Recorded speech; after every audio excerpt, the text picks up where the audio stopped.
శ్రీమతి నమః. మంచిని చూస్తే చెడుకి ఎప్పుడు భయమే, ధర్మాన్ని చూస్తే అధర్మానికి ఎప్పుడూ వణికే. అలా వణికిపోతోంది బంగ్లాదేశ్ ప్రభుత్వం. అందుకే లేనిపోని కేసులు పెట్టి చిన్మయ కృష్ణదాస్ ని అరెస్టు చేయించింది. ఢాకా నుంచి ఆయన చిట్టగాంగ్ వెళ్తుంటే ఢాకా ఎయిర్పోర్ట్ లో ఆయన్ని అరెస్ట్ చేసింది. ఆ ఢాకా ఎయిర్పోర్ట్ ఏంటో తెలుసా? హజరత్ షా అలీ అన్నమాట. అతను ఒక ఉన్మాది. ఆ ఉన్మాది ఎంతో మందిని మత మార్పిళ్లు చేసేశారు. అలా మత మార్పిళ్లు చేసేసిన వ్యక్తి ఏమైనా పోనీ బంగ్లాదేశ్ కి చెందినవాడా? కాదు, యమన్ కి చెందినవాడు. ఆ యమన్ కి చెందిన అతను బంగ్లాదేశ్ లో స్థిరపడి ఒక జిల్లాని మొత్తం క్రూరంగా మత మార్పిడి చేసేస్తే, అలాంటి మత మార్పిడి చేసేసిన వ్యక్తి యొక్క పేరు ఒక విమానాశ్రయానికి పెట్టారు అంటే అక్కడ ఉన్న వాళ్ళ మనస్సులు మనకు బాగానే అర్థం అవుతుంది కదా. ఆ ఎయిర్పోర్ట్ లో ఈ చిన్మయ కృష్ణదాస్ ని అరెస్ట్ చేశారు. ఆయనతో పాటుగా ఒక 18 మంది మత ప్రచారకులను కూడా వీళ్ళు రిమాండ్ లోకి తీసుకున్నారట. పోనీ అరెస్ట్ చేసి పోనీ ఏదైనా జైలుకి పంపించారా? లేదు. ఎక్కడికి తీసుకెళ్లారో కూడా తెలియకుండా ఈ చిన్మయ కృష్ణదాస్ ని తీసుకెళ్లిపోయారు. ఎందుకు అరెస్ట్ చేశారు అంటే, ఒక మంత్రం అంటే వాళ్ళకి భయం పుట్టుకుంది, వెన్నులో వణుకు పుట్టింది. నుదుటిన గోపీ చందనము, మెడలో తులసిమాల పట్టుకుని కృష్ణ మంత్రాన్ని హరే రామ రామ రామ హరే హరే, హరే కృష్ణ కృష్ణ కృష్ణ హరే హరే, హరే కృష్ణ కృష్ణ కృష్ణ హరే హరే, హరే రామ రామ రామ హరే హరే. ఈ మంత్రాన్ని ఎవరైనా జపిస్తున్నా, శ్రీరామ అని ఎవరైనా అంటున్నా వాళ్ళకి దడ పుట్టేస్తుంది అనమాట. అక్కడ మైనారిటీగా ఉన్న హిందువులను చూసి, దాదాపుగా ఒక 7% ఉన్న హిందువులను చూసి అంత దడ ఎందుకు వచ్చింది అంటే, హిందువుల్లో చైతన్యం తీసుకొస్తున్నారు ఈ చిన్మయ కృష్ణదాస్.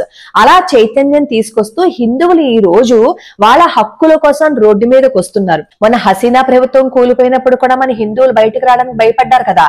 మన వాళ్ళందరినీ ఎంత హింస పెట్టాలో అంత హింస పెట్టేశారు కదా. అలాంటిది ఇప్పుడు ఈ హిందువులు ఎలా వస్తున్నారు, వీళ్ళ వెనకాల ఉన్న చైతన్య శక్తి ఏంటి అని తెలుసుకుని దడదడలాడిపోతూ ఒక ఫేక్ నేరాన్ని మోపి ఈయన్ని జైల్లోకి తీసుకువెళ్లారు. ఆ నేరం ఏంటో తెలుసా? బంగ్లాదేశ్ యొక్క జెండాని అవమానించారు అని ఒక ఫేక్ నేరం అన్నమాట. కావలసి ఒక కుట్ర చేశారు. ఏదో విధంగా ఆయన్ని ఎక్కడో దాచేశారు అంటే ఈ హిందువులకి భయం వేస్తుంది. వాళ్ళని నడిపే నాయకుడు వాళ్ళకి కనిపించకుండా పోతే అమ్మో మనమేమైపోతాము అని చెప్పి వాళ్ళలో భయం మొదలవుతుందని చెప్పి ఈ చిన్మయ కృష్ణదాస్ మీద లేనిపోని ఆరోపణలు చేసి అరెస్ట్ చేసి వాళ్ళు ఎక్కడికో తీసుకుని వెళ్ళిపోయి దాచిపెట్టారు. అయితే ఈ చిన్మయ కృష్ణదాస్ విడుదల కోసం అక్కడ ఉన్న హిందువులందరూ వాళ్ళేమో శాంతియుతంగా ర్యాలీ చేస్తుంటే అక్కడ ఉన్న హిందువుల మీద రాళ్లు విసిరి వాళ్ళని చాలా బాధ పెడుతున్నారు, చాలా హింసిస్తున్నారు కూడా. అక్కడ లోకల్ గా ఉన్న వాళ్ళు ఏం మాట్లాడుకుంటున్నారో తెలుసా? హిందూ కనిపిస్తే కాల్చిపారేయండి, హిందువులని బ్రతకనివ్వకండి అని చెప్పి అక్కడ వాళ్ళు నినాదాలు చేసుకుంటున్నారు. యోనస్ ప్రభుత్వం వచ్చి 100 రోజులైతే ఆ 100 రోజుల్లోనూ 2001 దాడులు మన హిందువుల మీద జరిగాయి అంటే ఎంత మతోన్మాదులుగా తయారైపోయారో. బంగ్లాదేశ్ ని ఇస్లాం దేశంగా మార్చేయటానికి ఎంత ప్రయత్నాలు జరుగుతున్నాయో, హిందువులని అక్కడి నుంచి బయటికి పంపించేయాలి, హిందువుల యొక్క ఉనికి అక్కడ ఉండకూడదు అని చెప్పి వాళ్ళు ఎంత తీవ్రమైన కృషి చేస్తున్నారో. చిన్మయ దాసు హిందువుల కోసం పోరాడుతున్నారు. వాళ్ళకి అర్థమైపోయింది ఇస్కాన్ సంస్థ అక్కడ ఉంది, అందులో ఈ చిన్మయ దాసు ఉన్నంత కాలం హిందువులని మనం ఏమి చేయలేము అని చెప్పి వాళ్ళు భయపడుతున్నారు. మెజారిటీ వాళ్ళు ఉన్నారు, మైనారిటీలు మనం ఉన్నాం. మైనారిటీలుగా ఉన్న మనల్ని చూసి వాళ్ళంత భయపడిపోతున్నారు అంటే కృష్ణ మంత్రం యొక్క శక్తి ఏంటో ఒక్కసారి ఆలోచించండి. నిత్యం కృష్ణ మంత్రం చేస్తూ శ్రీరామ అంటే ఎవ్వడికైనా సరే వణుకు పుట్టవలసిందే. ఈ రోజు ఆ చిన్మయ కృష్ణదాస్ ని అరెస్ట్ చేసినందుకు ఎవరు స్పందించారో తెలుసా? పవన్ కళ్యాణ్ గారు మాత్రమే స్పందించారు. పాపం మిగతా రాజకీయ నాయకులకి నోరు లేదేమో, మిగతా రాజకీయ నాయకులు భారతదేశంలో లేరేమో, వాళ్ళకి పరాయి దేశంలో ఉన్న మన హిందువుల గురించి పట్టలేదేమో. నరేంద్ర మోడీ గారు, పవన్ కళ్యాణ్ గారు ఇలాంటి వాళ్ళు మాత్రమే స్పందించారు. కాబట్టి మన కోసం పనిచేస్తున్న పవన్ కళ్యాణ్ గారి మీద బురద జల్లకండి. సనాతన ధర్మం నిలబెట్టడం కోసం నేనున్నాను అంటూ ఆయన వచ్చారు. ఆయన్ని వ్యక్తిగతంగా దూషణ చేస్తూ ఆయన చేసే పనులని వెనక్కి లాగి మనకంటూ ఎవ్వరూ లేకుండా చేయకండి. అక్కడ చిన్మయ కృష్ణదాస్ ఒక 10% హిందువుల కోసం పోరాడుతుంటేనే వణికిపోతున్న కంసుడు ఇక్కడ ఈ సనాతన ధర్మాన్ని కాపాడడం కోసం పవన్ కళ్యాణ్ గారు వస్తే మన హిందువుల మీద ఆయన మీద బురద జల్లే ప్రయత్నం చేస్తున్నాం. ఆ ప్రయత్నం చెయ్యకుండా మనం ఆయనకి సహకరించాము అని అనుకోండి, బంగ్లాదేశ్ లాంటి స్థితి మనకి రాకుండా ఉంటుంది. మొన్న ఉత్తరప్రదేశ్ లో చూడండి, మన దేవాలయాన్ని ఆక్రమించేసుకుని వాళ్ళ మసీదుల్ని కట్టుకుని ఆ మసీదుని మన దేవాలయము అని చెప్పి చెప్తుంటే కాదు అని చెప్పి మన వాళ్ళ మీద రాళ్ల దాడి చేశారు, ఎంతో మందిని హింస పెట్టారు, బాధ పెట్టారు.